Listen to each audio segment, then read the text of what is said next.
Halo, di video kali ini saya akan membahas tentang topik control valve, yaitu korelasi antara FL value dan kavitasi.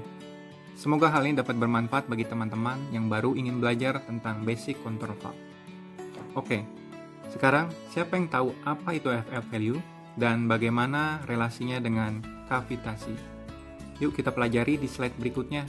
Tetap di channel ini ya. Sebelum memulai, kami dari Powerflow Solution juga memiliki produk-produk untuk control valve seperti berikut. Hora untuk Saver Service Globe Control Valve. Kami mempunyai control valve untuk aplikasi pump protection, lalu ada Automatic Recirculation Control Valve untuk minimum flow kontrol aplikasi. Kami juga punya The Superheater, lalu ada Steam Conditioning Valve untuk HP dan LP Turbine Bypass Control Valve. Untuk rotary control, kami memiliki brand The Zurich untuk eccentric plug control, rotary ball atau segment ball control, dan juga butterfly valve control. Untuk slurry control valve, kami memiliki brand Florox, yaitu berupa pinch valve untuk fly ash atau slurry media seperti lumpur, or juga air sungai atau air laut yang mengandung solid. Isa formula untuk liquid flow sebagai berikut. CV adalah hasil dari flow kapasitas dibagi oleh akar delta P dibagi dengan spesifik gravity.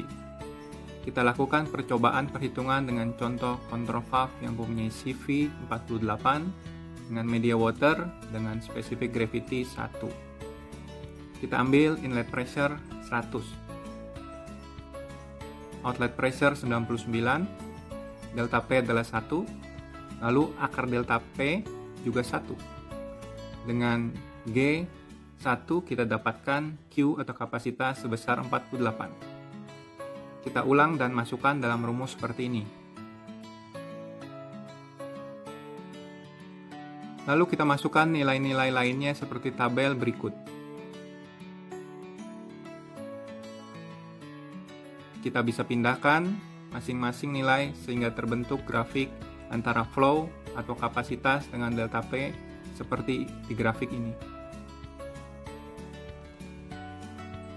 Ternyata di dalam kenyataan yang ada, pergerakan pertambahan flow tidak seperti pada grafik tersebut yang bergerak linier seiring dengan pertambahan nilai delta P.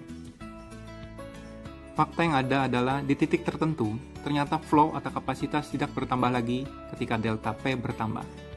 Titik garis yang diambil dari garis tegak lurus ini yang kita sebut sebagai FL, yang biasa kita kenal sebagai Pressure Recovery Factor. Kita bisa lihat pada gambar berikut ini di mana flow yang melalui sebuah orifice dengan tekanan tertentu akan kehilangan tekanannya sebesar pressure loss pada gambar ini. Dan kembalinya tekanan yang hilang setelah melalui orifice tersebut pada jarak tertentu sebagai pressure recovery. Harap diingat gambar ini sekali lagi sebelum kita lanjut ke slide berikutnya. Ini adalah contoh dari ilustrasi beberapa jenis pressure recovery pada control valve. Sebagai contoh pertama ini, typical globe valve memiliki FL value yang tinggi, yaitu kira-kira 0,9, memiliki low pressure recovery. Pada sebelah kanan sebagai contoh adalah typical rotary control, yaitu ball control, dengan FL value yang lebih rendah yaitu 0,8. Memiliki pressure recovery yang lebih tinggi dibandingkan dengan globe. Sekali lagi, FL value yang tinggi, pressure recovery-nya kecil. Sebaliknya, FL yang rendah, pressure recovery-nya tinggi. Kita lihat jika ada situasi seperti gambar berikut, di mana nilai FL ini dapat mempengaruhi kavitasi pada control valve. Kita lihat line biru sebagai globe control dan line hijau sebagai ball control. Keduanya memiliki inlet pressure yang sama dengan outlet yang sama. Kita lihat pressure recovery pada keduanya masih di atas vapor pressure. Vapor pressure adalah titik di mana fasa liquid berubah menjadi gas. Lalu kita lihat pada gambar berikut. Line hijau menyentuh di bawah vapor pressure, di mana terjadi perubahan fasa pada fluida dari liquid menjadi gas, lalu kembali lagi menjadi liquid. Fenomena inilah yang kita kenal sebagai kavitasi. Kita bisa lihat kedua tipe valve tersebut. Pada kondisi yang sama, salah satu memiliki fenomena kavitasi, satu lagi tidak. Tapi dicatat, Ini bukan kondisi yang sebenarnya, hanya sebagai ilustrasi saja. Kita balik kembali pada grafik berikut ini. Titik ini dikenal sebagai titik di mana flow tidak bertambah. Ketika delta P dinaikkan, yaitu disebut dengan choke flow. Sekali lagi, choke flow. Ini adalah deskripsi choke flow menurut ISA standar.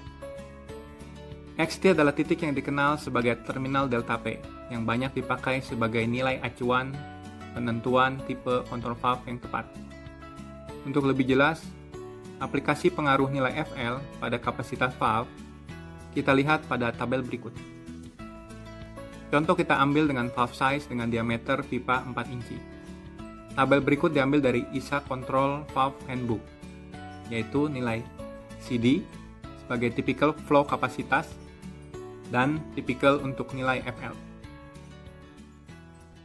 Untuk contoh kita ambil dua tipe valve, yaitu dengan single seat globe dan rotary ball control. Hasil dari keduanya yaitu untuk maksimum CV yang ada yaitu 160 dari nilai CD dikali diameter kuadrat, lalu dikalikan dengan nilai FL. Kita bisa dapatkan nilai CV-FL atau nilai CV pada kondisi choke adalah 144, didapat dari hasil perkalian dari CV dikali FL. Juga untuk typical rotary ball, nilai CV-FL adalah 240. Ini dengan menggunakan pipe size yang sama. Kita bisa lihat pada grafik ini, yaitu line biru untuk globe body, maksimum CV, dan CV ketika terjadi choke. Untuk rotary ball, maksimum CV, dan CV ketika terjadi choke. Dari tabel, CV rotary valve kehilangan lebih banyak CV yang ada ketika terjadi kondisi choke, walaupun perbandingan CV untuk rotary ball lebih besar daripada globe. Kita lanjut pada grafik sebelumnya, di mana terminal delta P sebagai acuan pemilihan tipe control valve untuk mengantisipasi kondisi kavitasi. Ternyata titik lengkungan sebelum terminal delta P atau XT sudah memiliki kemungkinan terjadi kavitasi awal yang dikenal dengan incipient cavitation.